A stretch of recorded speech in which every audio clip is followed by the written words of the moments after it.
Hello दोस्तों, आज हम आपके लिए क्लास 12th के हिंदी सब्जेक्ट का टॉपिक लेकर आए हैं। क्लास 12th में दो प्रकार की बुक है। पहली है आरोह, दूसरी है वितान। तो सबसे पहले हम वितान को सॉल्व करेंगे। वितान के जो क्वेश्चन आंसर दिए हुए हैं उनके हम आंसर को लेकर आए हैं। CBSE और NCERT क्लास 12th वितान पार्ट 1 का नाम है सिल्वर वेडिंग। तो सिल्वर वेडिंग का पहला क्वेश्चन है, यशोधर बाबू की पत्नी समय के साथ ढल सकने में सफल होती है, लेकिन यशोधर बाबू असफल रहते हैं, ऐसा क्यों? तो इसका आंसर है, यशोधर बाबू बचपन में ही माता पिता के देहांत हो जाने की वजह से जिम्मेदारियों के बोझ से लद गए थे। वे सदैव पुराने ख्यालों वाले लोगों के बीच रहे पले बढ़े, अतः वे उन परंपराओं की चाह कर भी छोड़ नहीं पाए। यशोधर बाबू अपने आदर्श घोर संस्कारी कृष्णदा से अधिक प्रभावित है और आधुनिक परिवेश में बदलते हुए जीवन मूल्यों और संस्कारों के विरुद्ध है। इसी के चलते परिवार के सदस्यों से उनका मतभेद बना रहता है, जबकि उनकी पत्नी अपने बच्चों के साथ खड़ी दिखाई देती है। विवाह के बाद उसे संयुक्त परिवार के कठोर नियमों का निर्वाह करना पड़ा, इसलिए वह अपने बच्चों के आधुनिक दृष्टिकोण से जल्दी ही प्रभावित हो गई। वे बेटी के कहे अनुसार नए कपड़े पहनती है और बेटों के किसी मामले में दखल नहीं देती। यशोधर बाबू की पत्नी समय के साथ परिवर्तित हो जाती है, लेकिन यशोधर बाबू अभी भी कृष्णदा के संस्कारों और परंपराओं से चिपके हुए हैं।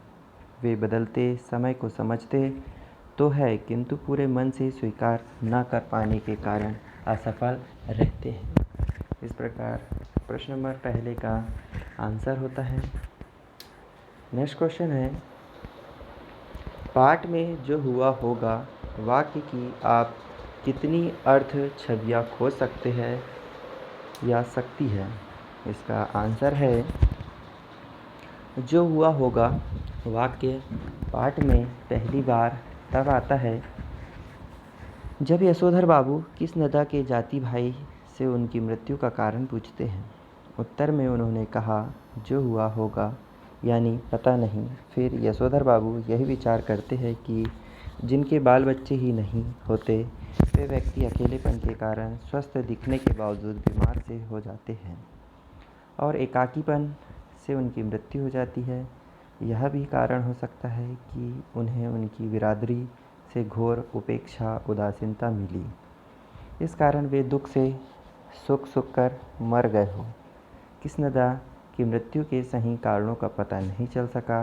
बस यशोधर बाबू यही सोचते रह गए कि कृष्णदा की मृत्यु कैसे हुई, जिसका उत्तर किसी के पास नहीं था। नेक्स्ट प्रश्न है,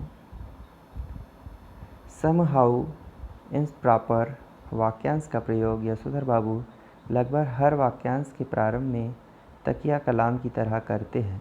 इस वाक्यांश का उनके व्यक्तित्व और कहानी के कथ्य से क्या संबंध बनता है? इसका सही आंसर है, यशोधर बाबू लगभग हर वाक्य के प्रारंभ में समहाउ इम्प्रॉपर शब्द का उपयोग तकिया कलाम की तरह करते हैं। उन्हें जो अनुचित लगता है तब अचानक यह वाक्य कहते हैं। पाठ में समहाउ इंस्पायर वाक्यांश का प्रयोग निम्नलिखित संदर्भों में हुआ है।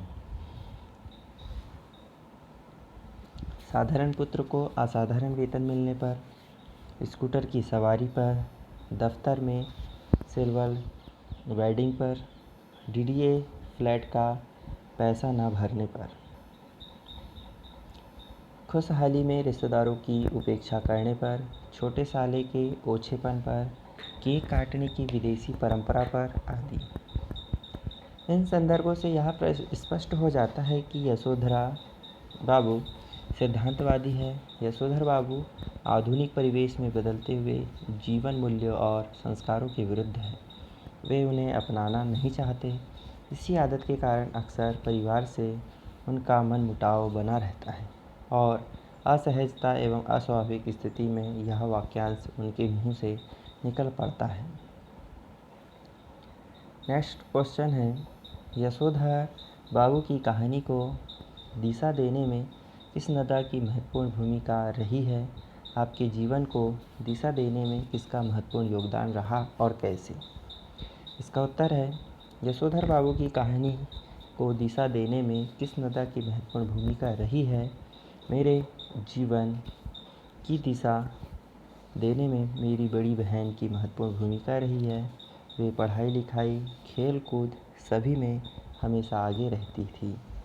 उन्हें देखकर मुझे भी आगे बढ़ने की प्रेरणा मिलती थी। वे समय समय पर मुझे मार्गदर्शन भी देती रही तथा मेरी कमजोरियों को दूर करने में मेरी पूरी सहायता की। नेक्स्ट क्वेश्चन है, वर्तमान समय में परिवार की संरचना स्वरूप से जुड़े आपके अनुभव इस कहानी से कहाँ तक सामंजस्य बिठा पाते हैं? तो इसका उत्तर है, इस पाठ के माध्यम से पीढ़ी के अंतराल का मार्मिक चित्रण किया गया है। आधुनिकता के दौर में यशोधर बाबू परंपरागत मूल्यों को हर हाल में जीवित रखना चाहते हैं। उनका उसूल पसंद होना दफ्तर एवं घर के लोगों के लिए सिरदर्द बन गया था। यशोधर संस्कारों से जुड़ना चाहते हैं और संयुक्त परिवार की संवेदनाओं को अनुभव करते हैं, जबकि उनके बच्चे अपने आप में जीना चाहते हैं। वे पुरानी मान्यताओं को नहीं मानते हैं। अतः मेरे मत से पुरानी पीढ़ी को कुछ आधुनिक होना पड़ेगा और नई पीढ़ी को भी पुरानी परंपराओं और मान्यताओं का ख्याल रखना होगा। ये तभी सामंजस्य संभव है जब दोनों पक्ष एक दूसरे का सम्मान एवं सुख सुविधा का ख्याल रखेंगे।